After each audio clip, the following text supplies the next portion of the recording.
We are live right here Yay! from the subtropical region of North Carolina. It actually doesn't feel all that subtropical to me. Like in my mind, if I was like thinking of what subtropical is, it feels warmer than this. The word tropical brings palm trees and stuff, not 33 degrees outside. That doesn't sound tropical to me. It does not sound tropical to me. So the episode title is Microdosing the US Dollar. What do you think of Uh-oh. that title? Oh, I'm intrigued. I'm intrigued. Bring it on. I got my Bitcoin, I guess it's a Bitcoin sweatshirt on today. Actually, forgot I owned this one. I found it in my closet. And I figured, okay, I'll wear it, because we're heading into the winter time. Time for my winter wardrobe. Yeah, where did you get that? Because I remember receiving it, but I can't remember where we got it. Yep, I can't remember either. I don't know. That's a mystery to me. It might be Las Vegas, maybe last year. Hey, how's everybody doing out there? Do we sound okay? Do we look okay? We're both kind of in black because you know what? I'm mourning the bear market. Oh hell yeah! It's behind us now. It's all gone. It's hibernating forever. Well, I'm not ready for closure. I'm not ready to let the bear market go because, I was liking, on my daily cost averaging at swanbitcoin.com/Stacy, what I was liking was that, for my set amount of dirty fiat that I convert into sats every day, well, I was liking getting like twice as much just 2 months ago, 3 months ago as I do today. Yeah, absolutely. Those people. I was talking to Abe Cambridge over there at the Sun Exchange, and he said that so many of his customers who've been converting solar energy to Bitcoin the past year or so, they've gotten way back more than their entire investment. Yeah. In because the Bitcoin has gone up so much, and it's just such a remarkable product that they have over there. But yeah, this is what happens when prices quadruple in a year or go up 9 million%. Going back to 2009, and it's just a runaway freight train. Right. And I'm calling it microdosing the US dollar because there was a Reuters headline, and we'll cover it deeper in the longer version of Orange Pill. Though I have to say, most of our microdoses have been pretty long lately. We're going to try to keep this one They have to under change the an name hour. to medium dose. I love the name microdose. Even Sean Lennon, when we were talking to him earlier this week, was laughing about us microdosing everything. He's like, I saw you guys were microdosing pumpkin pie the other Yeah, day. that's right. But we ate the whole pie, so that again, that's not a microdose, is it? It's a misuse of the prefix micro. Well, I think it works well with the theme of Orange Pill for sure. I'm You know, never going to change. you're just taking enough I'm to never going to change. blow your mind and enlighten yourself. So, microdosing the U.S. dollar plummets on U.S. stimulus hopes. Bitcoin hits all time peak. So this is a headline from Reuters. Very mainstream as it gets, and their headline: dollar plummets on U.S. stimulus hopes. Bitcoin hits all time peak. And somebody tweeted that they tried to post that article on Instagram and that they got a warning. Instagram wouldn't let them post it because they thought they were trying to self harm. And I was like, maybe Instagram's algorithms thought you were a central banker and you're self harming. It is self harming, right? It is self harming the dollar. That's exactly what that headline says. The algorithm knows that America itself is self harming. It is harming its own interests by doing this, by printing so much money, by issuing so much so-called stimulus, by not having a plan, not having an industry, manufacturing, industrial capacity, any of that stuff. It knows it's harming itself, and therefore, it was trying to keep it from harming itself. Even the algorithm wants to save America. Yeah, good luck with that. It's amazing that they would have that headline that dollar falls, Bitcoin hits new all-time high. This is really come full circle now. I think the cat's out of the bag. The US dollar is, like every paper money in history, going to zero. None have survived or escaped a 99.9% loss of purchasing power. That's true over 300 years. So, dollar's going the same way, and Bitcoin is here hitting new all-time highs. And like I always say, Bitcoin has no top because fiat money has no bottom. The dollar goes to zero. Everything priced in dollar goes to infinity. Right. Let me look in the Orange Pill Podcast Telegram group, see It how doesn't people even are make going in there. sense to quote Bitcoin in dollars. Bitcoin should be quoted in gold, right? Should be how many ounces of gold per Bitcoin. So that would, yeah, I don't know what the latest is, but 10, 11 or something like that.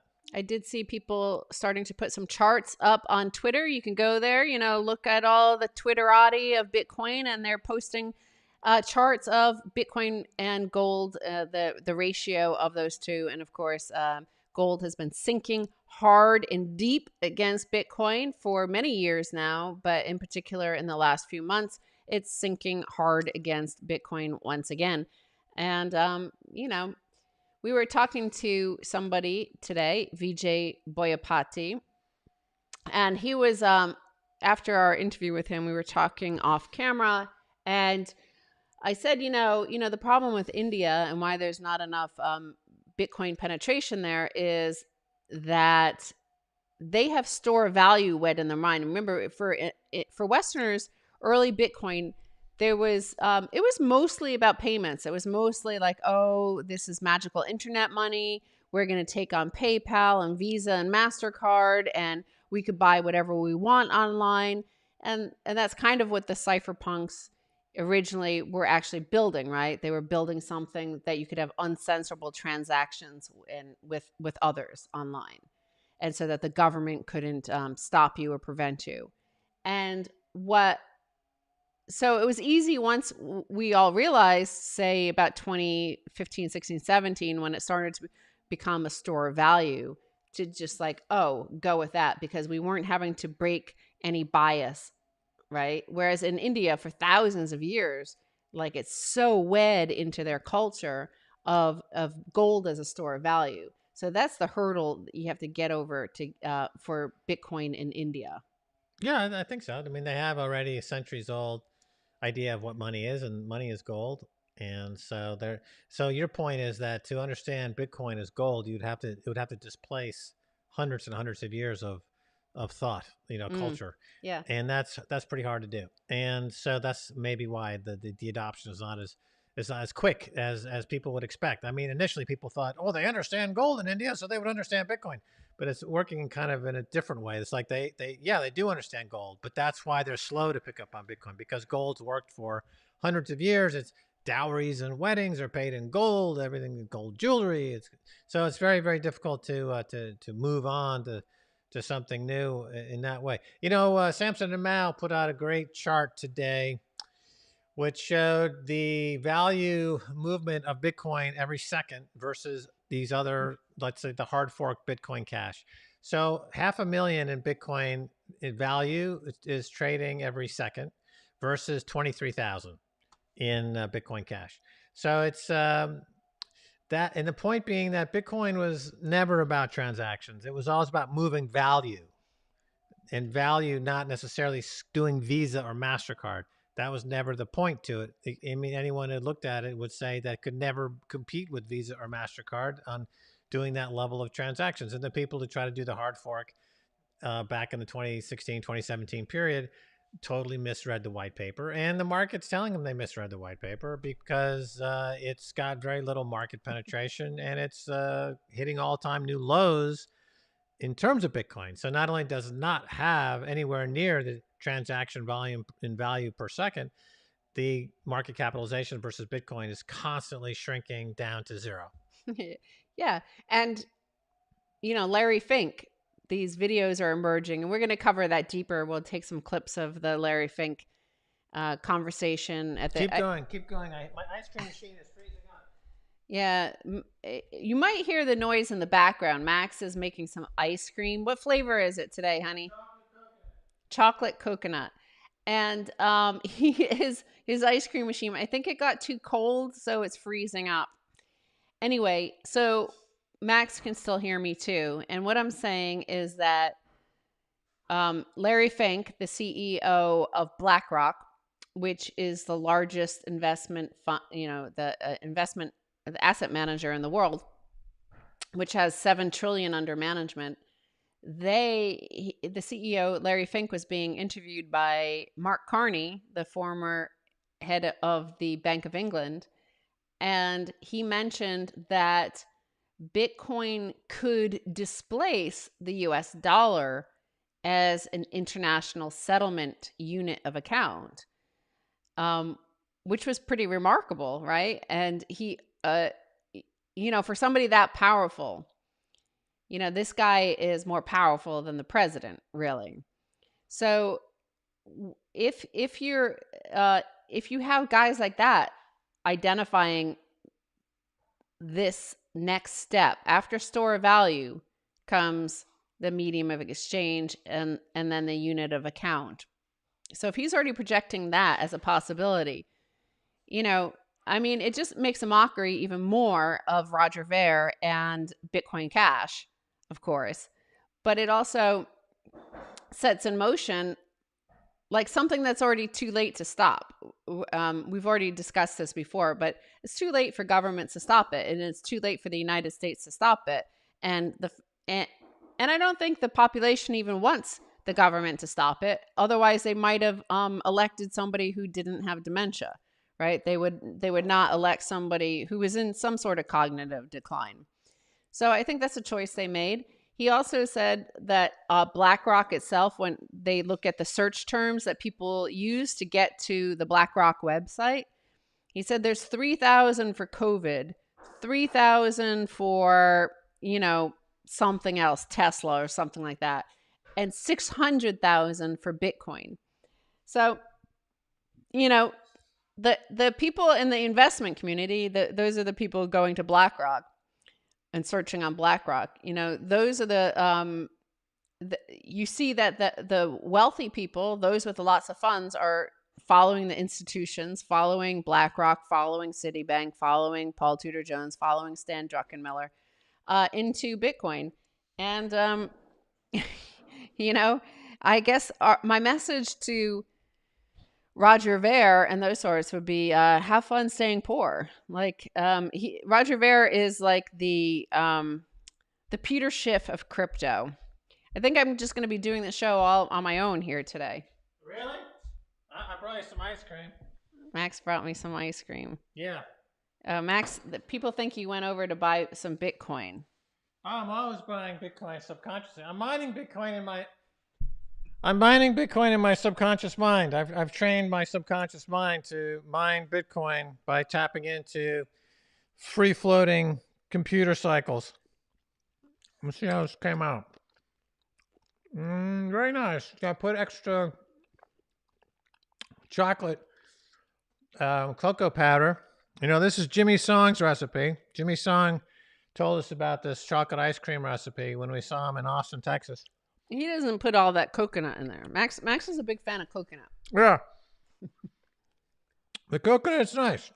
It's a nice texture as well. And I put some vanilla as well.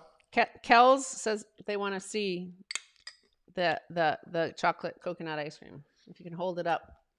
It's kind of hard. Yeah, you can see it. You're doing a good job. We're microdosing Max Kaiser's chocolate coconut ice cream. I'm good.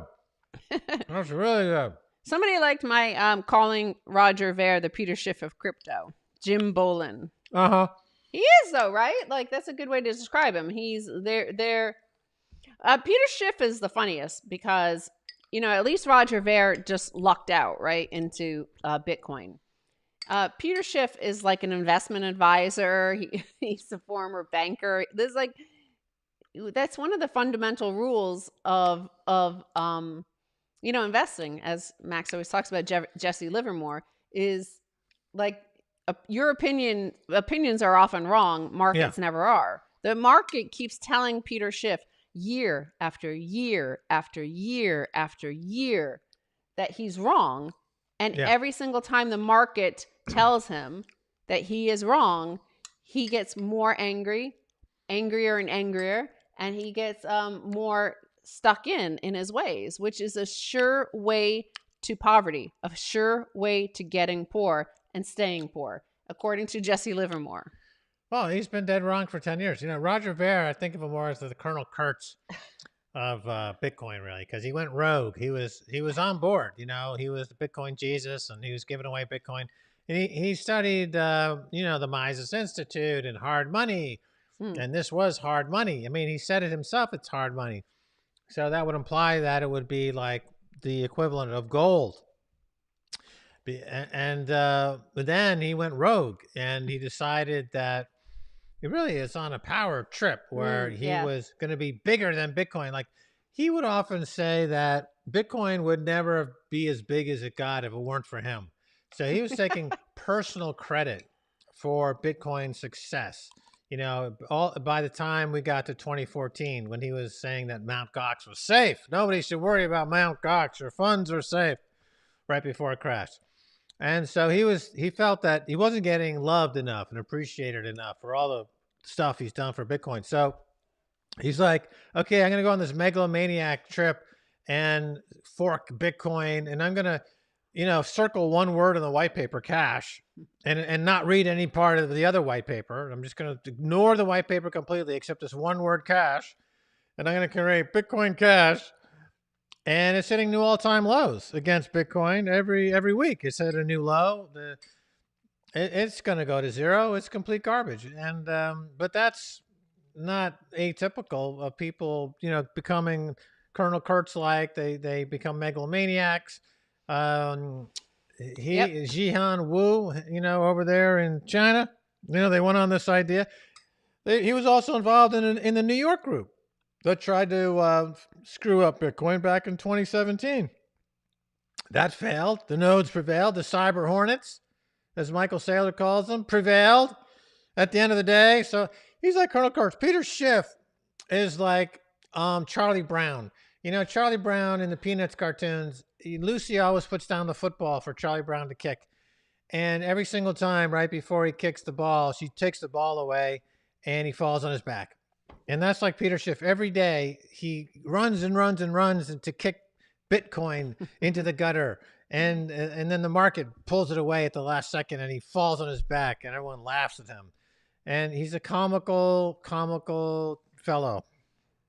It's not healthy at all to have that so much hate and anger in your life. Like, there's just way too many people on earth that are like that. Like, they're like Karen people, Karen who don't like other people having joy, people who are like always tattling on their neighbors, calling the cops. Yeah. Like, it's just filled with so much. Well, it's a fire within. So the question is, how do you put out the fire? And it's not necessarily that easy to put out the hate fire. Once it starts burning in your soul, how do you put it out?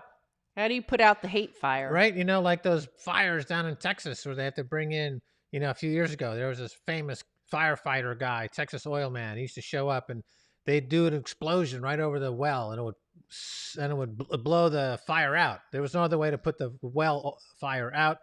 A lot of times when these wells catch fire, they're impossible to put out, or they very, very difficult. So that's like the hate fire. Once it starts burning, like you can't put it out. You can't put it out. You can't put it out. Sometimes it's all consuming, and you just wither away and blow away and die because you couldn't put out the hate fire. It's like those piles of tires, right? That always catch fire and they burn for years. Oh yeah. And they stink and it pollutes everything. And just like nobody wants to be around a big tire fire that lasts for years. Like he's just like a dumpster fire that's just lasting and smelling. Like you can't, but at one, it's I feel sometimes I feel bad laughing at him, but other times I don't. Most of the time I don't.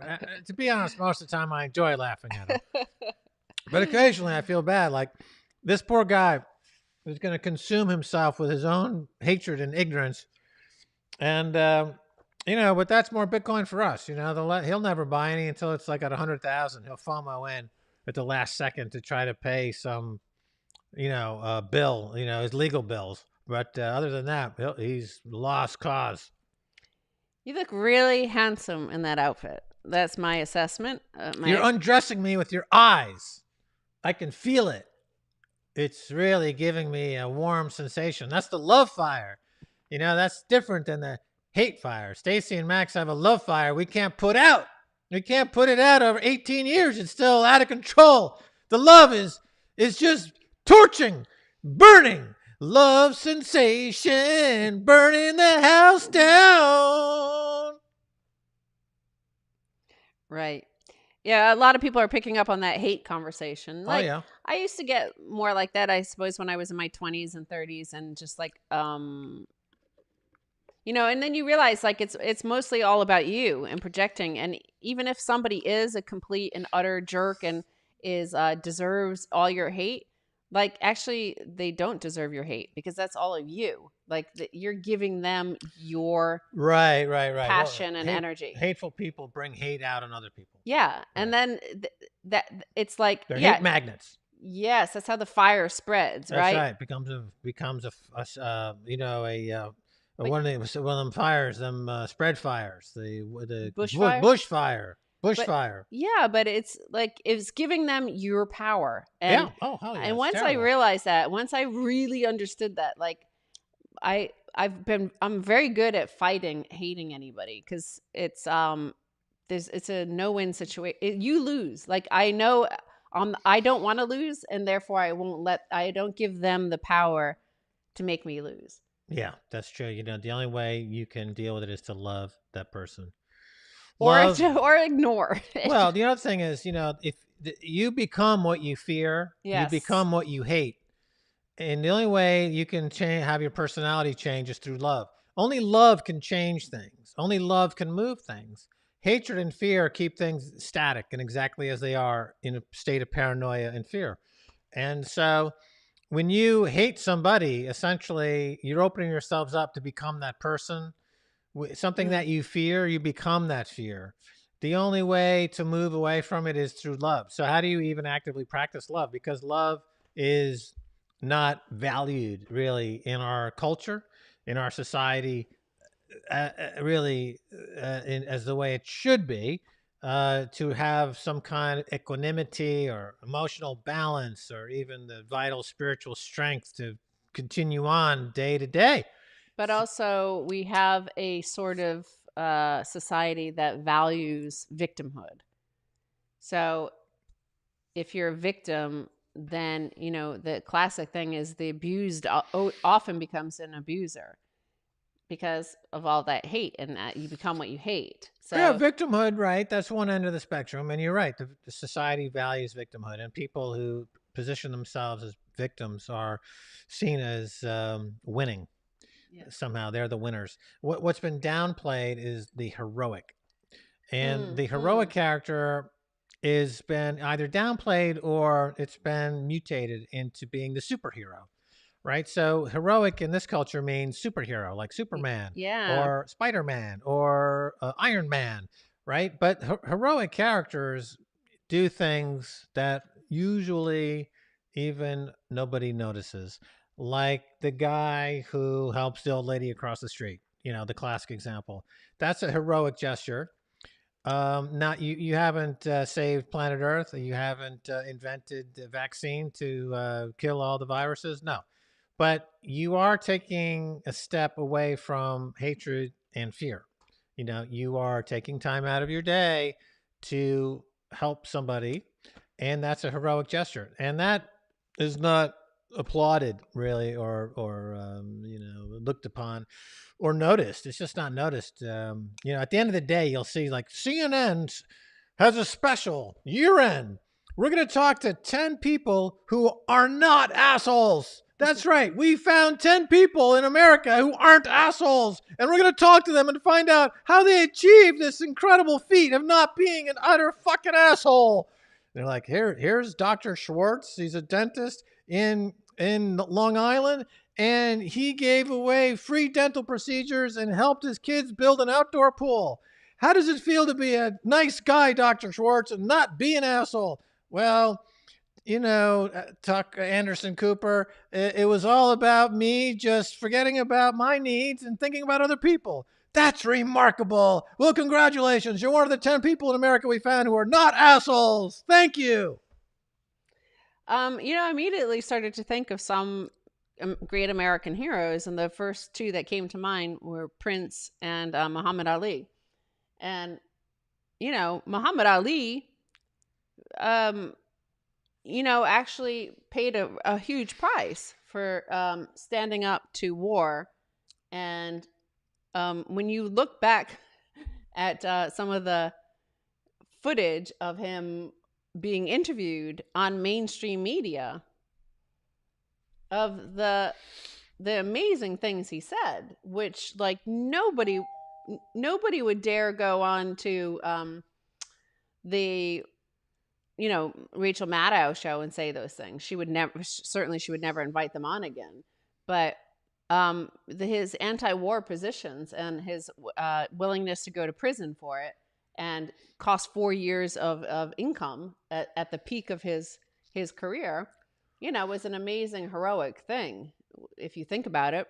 I mean, he didn't gain anything from it in terms of monetary value or fame. He was hated, by the mainstream media.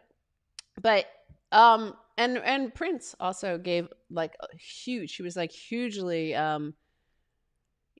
charitable to a lot of organizations, but didn't never publicize it. Like most celebrities let everybody know how much they Oh give. yeah, they discovered that after he passed, Yeah, that he yeah. had done all these magnanimous gestures.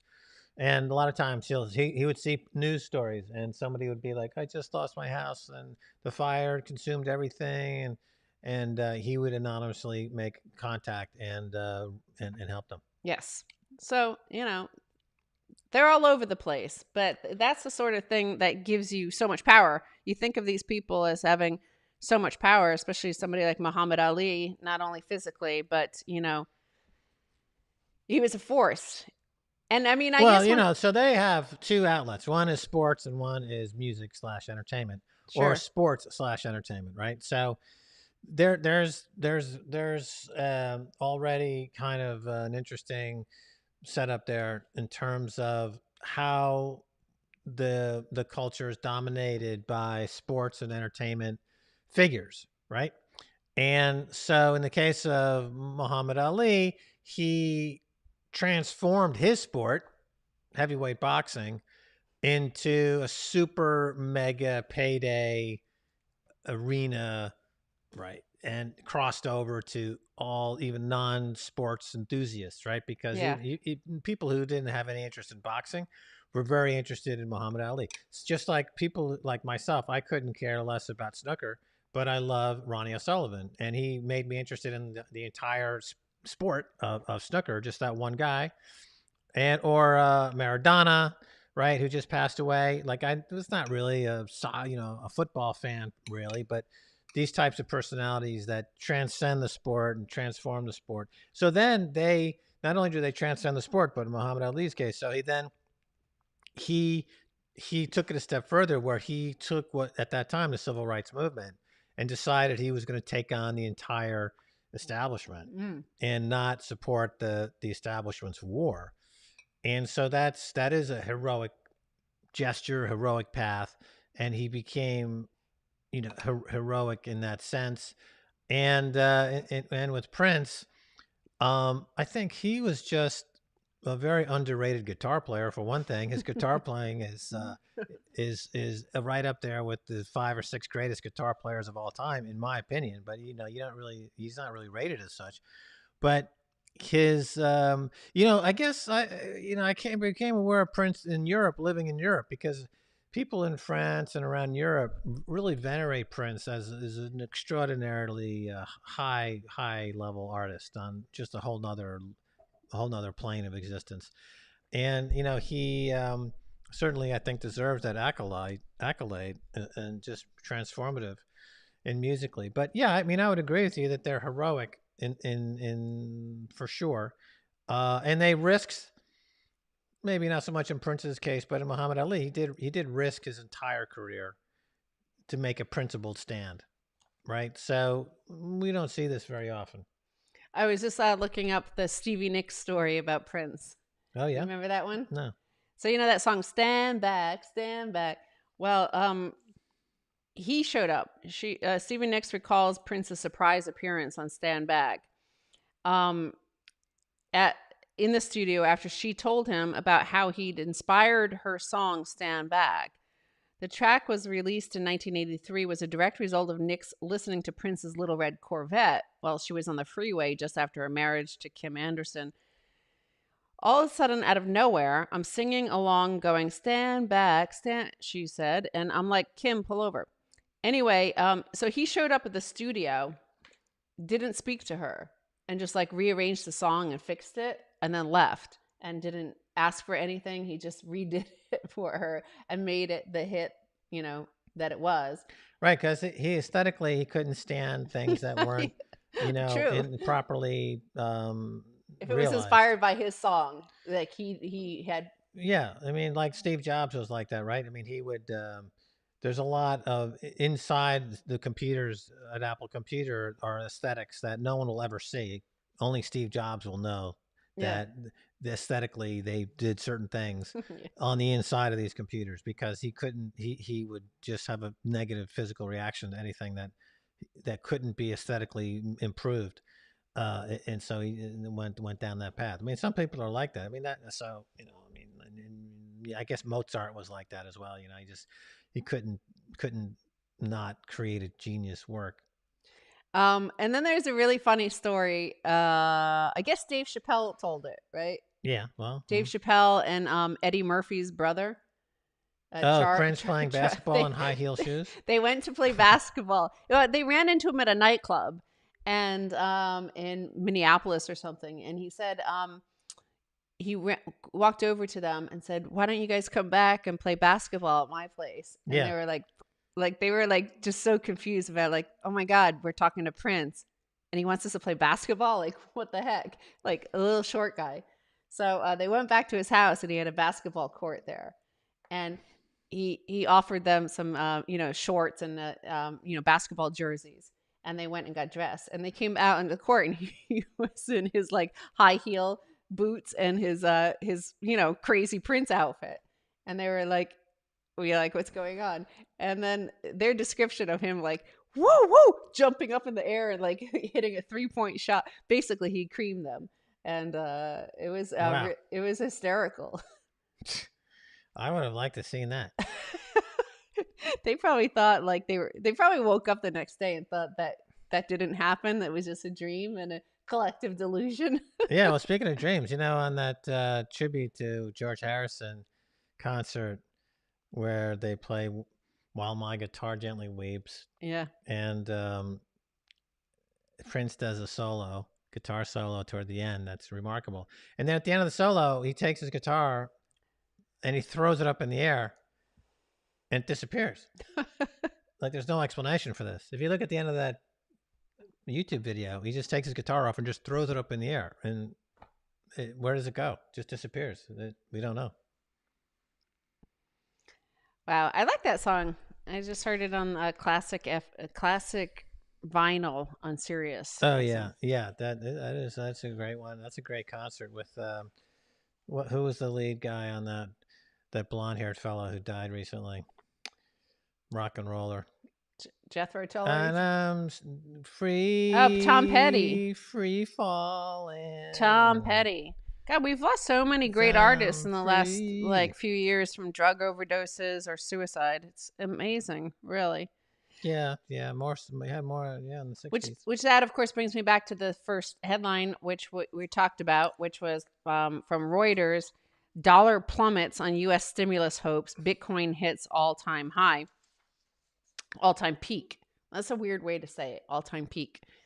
Especially because it sounds like a peak, like it's going to go down. But we're here mourning the bear market.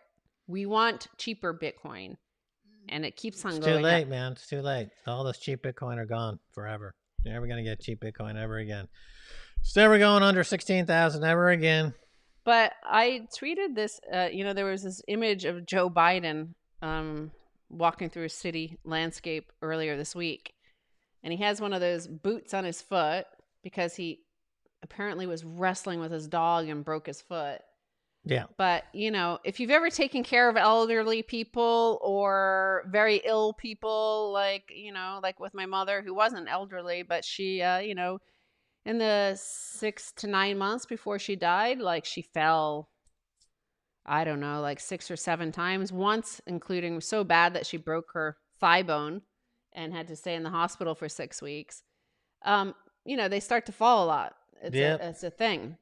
But, Americans chose to elect this guy, you Yep. know, and he has two masks on, including a white one, medical mask, under the black one, the black cloth mask, Yeah. which makes it looks kind of like a bandage Oh yeah. under the Yeah. black one. So that's what when I first saw it, I was like, did he also hit his nose? Right. Um, and then the boot on, and it just is, I titled it "An Empire in Decay." It's just so weird. I mean, the Russians didn't have a choice in the Soviet Union, but we saw the same thing in the Soviet Union. It doesn't matter. It seems like that's the way you go at the end of empire, whether you have an authoritarian like single party rule or two-party democracy. Bitcoin is not going to go to 100,000 unless the dollar in America collapses. Okay, that's the fact. So that's the story nobody likes to talk about, but that's the truth. U.S. is over, and the empire is over, and that's how Bitcoin gets to $100,000. We're already on the Bitcoin train, so we've made our peace with it, and I lived through the best decades of American history, born at the absolute best year possible, and I'm gonna miss it, but fuck it. The thing about that photo with Joe Biden is that, as somebody pointed out, I saw that the mask on his face kind of make him look like a duck, and that the bandage on his foot makes him lame. So he's literally a lame duck.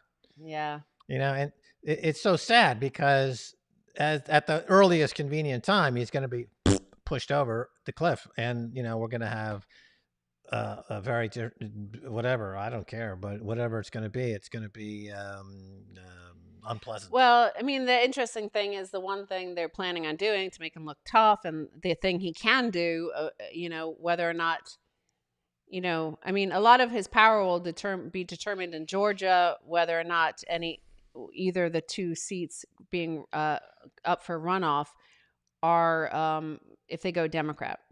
So that will determine a lot of his power. But what he wants to do is just wipe away the student debt, because most of it is owned by the taxpayer. So one of the hugest dividing lines in America, more and more so, but especially since 2008 and then 2016, it really accelerated, is a dividing line between the elite, university educated, and the rest of America. So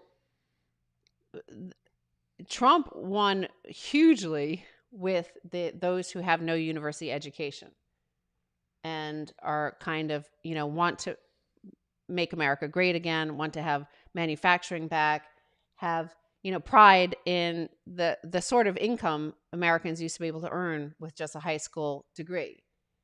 And so if Biden comes in and gives essentially, so he's going to wipe off $50,000 for anybody who has student debt. I remember these student debts that the taxpayer underwrites 100%. You could, rent luxury apartments with this. You could use it on a load of items during school. So you get to live for 4 or 5 years as like a prince at the taxpayer's expense. So I think it's just going to cause even more of a very deep and angry and bitter divide here. Oh, definitely.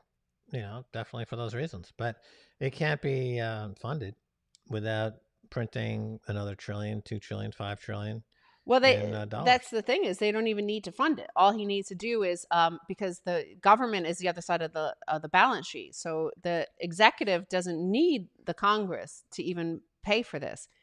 They just, because it's already been funded, it's already on the government's balance sheet. They just need to say, we're not going to collect on these debts. Right. So it's $1 trillion that gets wiped out. Of course, all that. But debts on a bank's balance sheet are considered assets, right? Mhm. And the debt to equity ratio for the government would be impacted to the degree where that indebtedness, that ratio would go up, which would require a rebalancing of the books. And that's going to cause economic duress. Like you can't you can't just wave a magic wand and say that never happened, because all of the ratios that govern the viability and the equity and all the other component parts are going to be impacted, and that's going to cause ripples in various markets. And it always ends up with more money printing one way or another. It just requires more. I mean, so let's say there's an immaculate debt cancellation.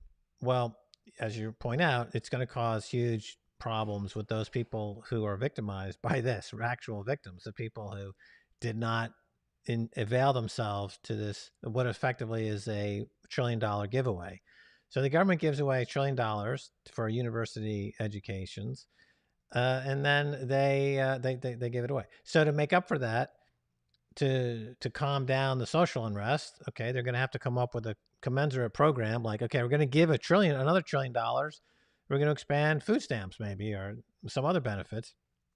So it's gonna come out in the wash, right? It's gonna this idea that mathematics is not important in any sense.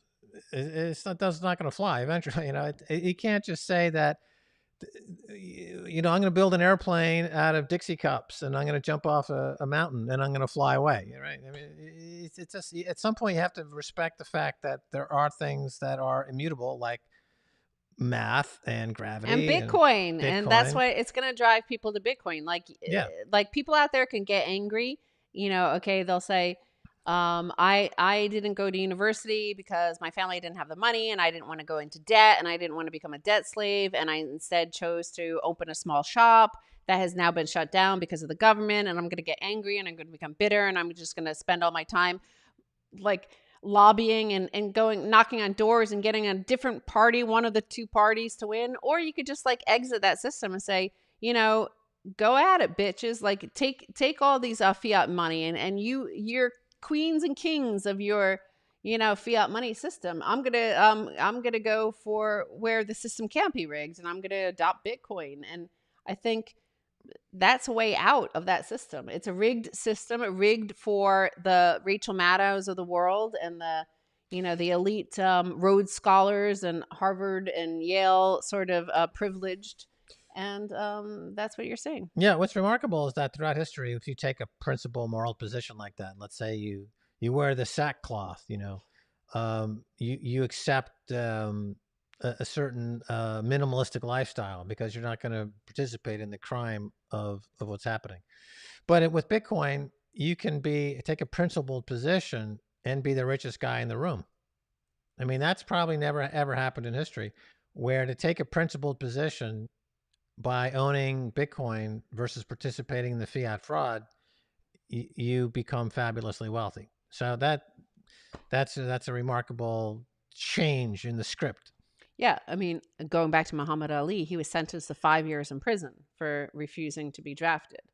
Yeah. So on the principle that Vietnamese people did nothing to him, that he got called bad names here in America by government officials, police, and the white power, authorities. And they, the Vietnamese people never called him those names. They never did bad things to him. And he's not going to go and kill them for the power structure. So, Yeah. I mean, it's amazing when you look at that footage of what he said. I mean, you can't believe, like, he was a guy, like, he was the champ. Like, he was like, that was the pinnacle of his career. And Yeah, that's true. Yeah. yeah, I mean, he made a principled stance, not like, like all these, think of all these people who are, at major news organizations or in government. And then once they leave, Yeah. after decades of committing all these crimes and enabling all this, injustice, once they leave, then they write a book and profit from selling their information about how horrible the system was and unjust the system was. That's when they always cash in. He did it at the front end when he was the most powerful. And well, that's a heroic stance. That's what we were saying before. Yeah. How do you define a hero?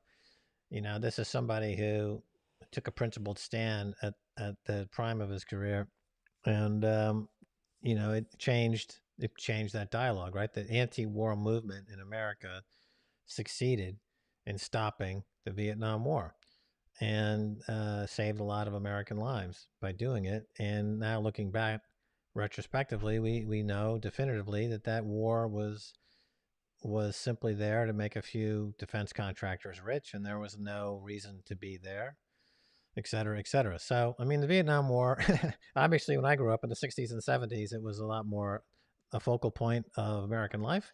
Yeah. But starting with Reagan, it kind of faded away. And then, of course, the Iraq invasion, #1, under Storm Norman Schwarzkopf, was a way to erase the memory of Vietnam. And Yeah. America is back. And Sylvester Stallone with his movies, Rambo. Rambo movies, well, he is actually refought the Vietnam War and won.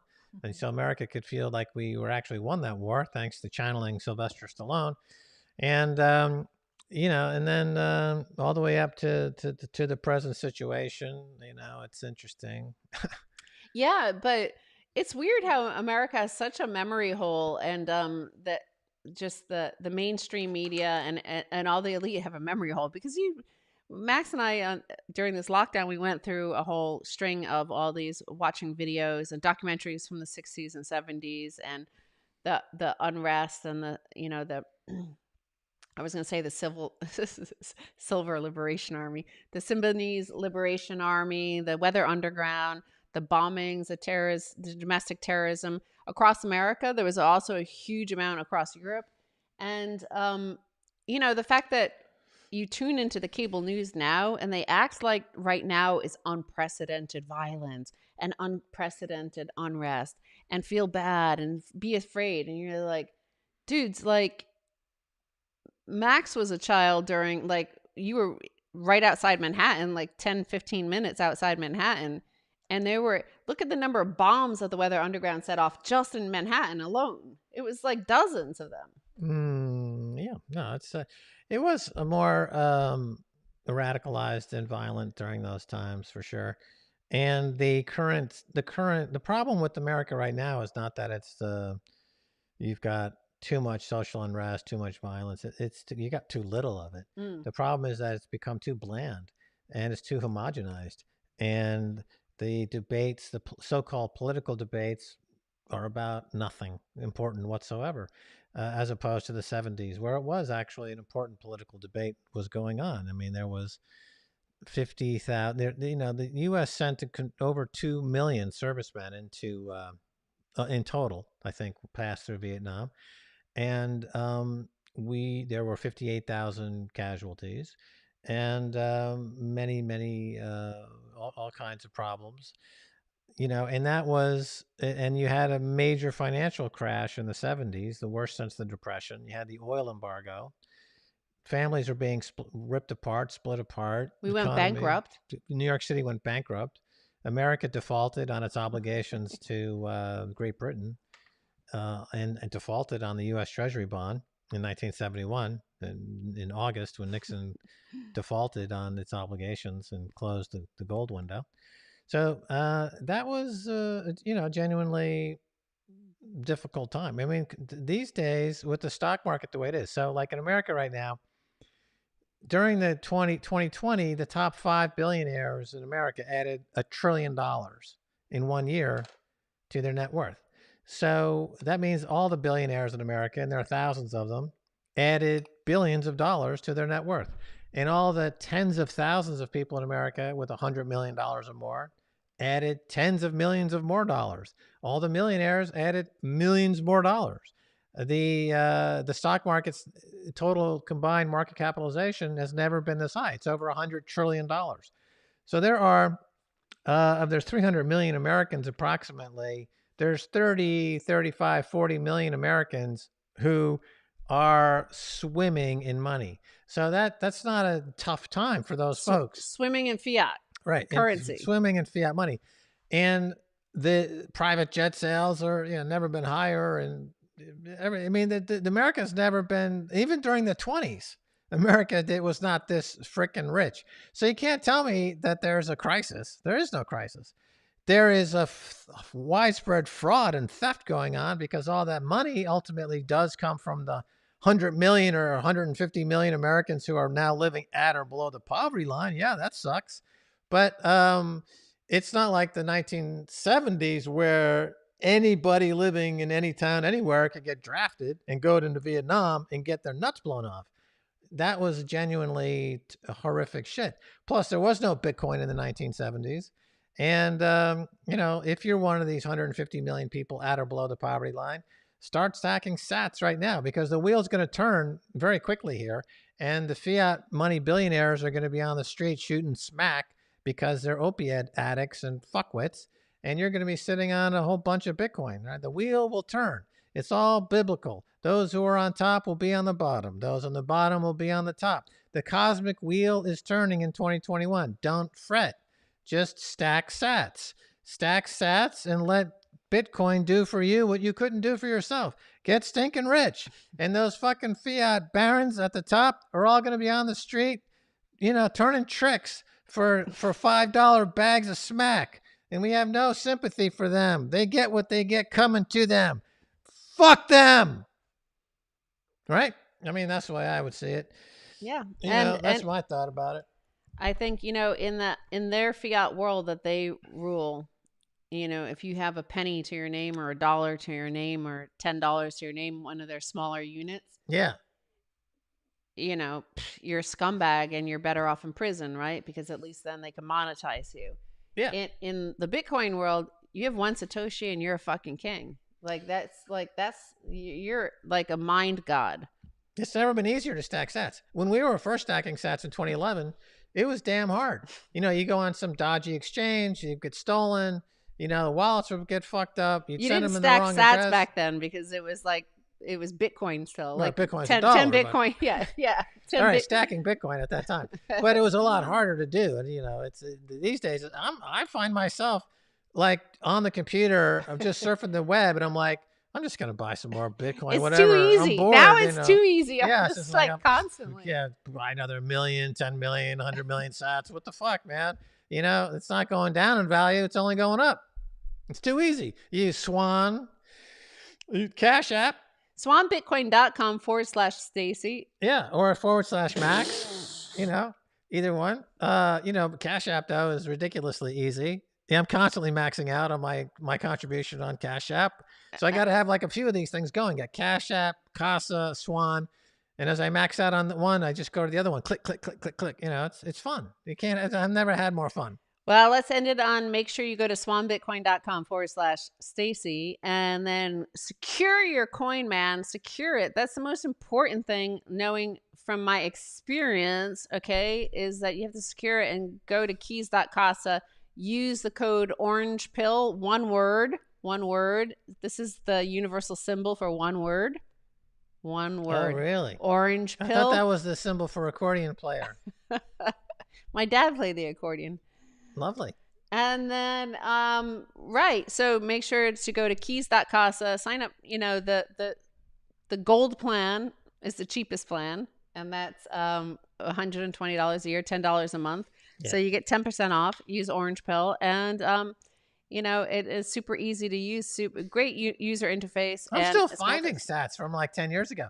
Those little cards, people used to print them on cards and coins, crypto cards. Cassacious coins and stuff. Like I do laundry from, like a sweater, this shirt or whatever, like you shake it out and like, half a Bitcoin flies out. And you're like, what the fuck did this come from? I totally forgot about this. It's like cosmic money dust is just blowing through the universe. You just reach up and grab some while before all the institutions take it away. You can still grab it before BlackRock and Larry Fink. Hi, I'm Larry Fink. I think I might buy all the Bitcoin and you won't get any because I'm a Fink. Larry Fink. Before Larry Fink gets his dirty little Fink claws on it, you need to own it. Own it now. Be a hero, stack sats. Be a hero, stack stats. Before Larry the Fink does.